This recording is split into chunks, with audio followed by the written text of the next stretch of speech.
d'élevage du mois d'avril. Donc la première partie. Donc pour commencer, on va faire les paras, Mexenus laetus. Donc voilà. Donc eux, très bonne nouvelle. Très très bonne nouvelle. J'ai une femelle qui est passée adulte, donc qui est juste là. Donc qui est magnifique. Attendez, je vais vous la montrer de plus près. Voilà. Donc merci à toi Fasma. Ici, un mâle subadulte sûrement.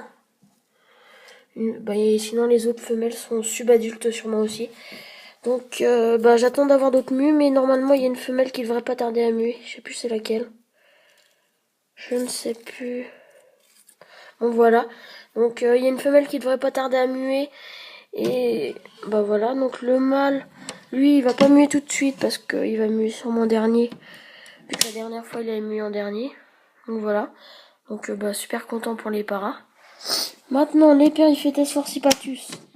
Alors les 3 mâles et la femelle, donc ça va bien. Donc ici un mâle, un autre mâle, donc désolé pour le bruit, et la femelle qui est juste ici. Donc aussi, je sais pas si vous avez remarqué, mais j'ai nettoyé le substrat qui était dégueulasse. Donc voilà, donc j'ai mis plusieurs heures à tout nettoyer pour juste les 4 Exotera. Au moins j'ai mis 4 heures. Donc voilà. Donc pour les Periphetes, ça se passe super bien. Ils grandissent assez vite. Eurycantha calcarata, la femelle est prête à passer adulte. Donc cette mastodonte. Donc elle est prête à passer adulte, elle. Et les mâles sont toujours L5, mais je pense qu'ils vont peut-être bientôt passer L6. Ils grandissent assez vite. Donc voilà.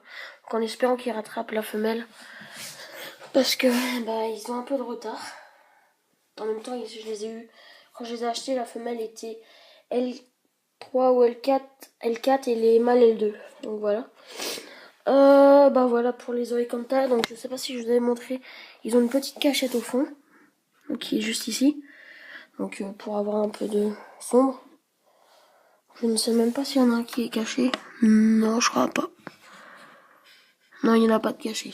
Ah si, là il y a un mâle ici. Donc voilà, et l'autre mâle il est là. Donc eux ils grandissent super bien. Et c'est assez facile. Franchement je dis c'est assez facile d'élevage. Maintenant l'Opaphus. La femelle elle a perdu une patte. Donc hier. Donc en fait quand j'ai tourné le suivi d'élevage, mais vu que je l'ai recommencé, j'avais remarqué ça. Donc elle a perdu une patte avant. Donc voilà. Oh, qu'est-ce qu'elle fait avec ces pattes là? Voilà. Donc elle a perdu une patte avant, mais bon c'est pas très grave. Elle pond toujours autant. Tout ce qui est des pontes, je vais vous expliquer ça dans la deuxième partie. Allez, remets-toi. Oh. Attendez 2 secondes. Voilà. Un peu de mal à tenir. Mais encore ça va. Donc elle sinon ça va.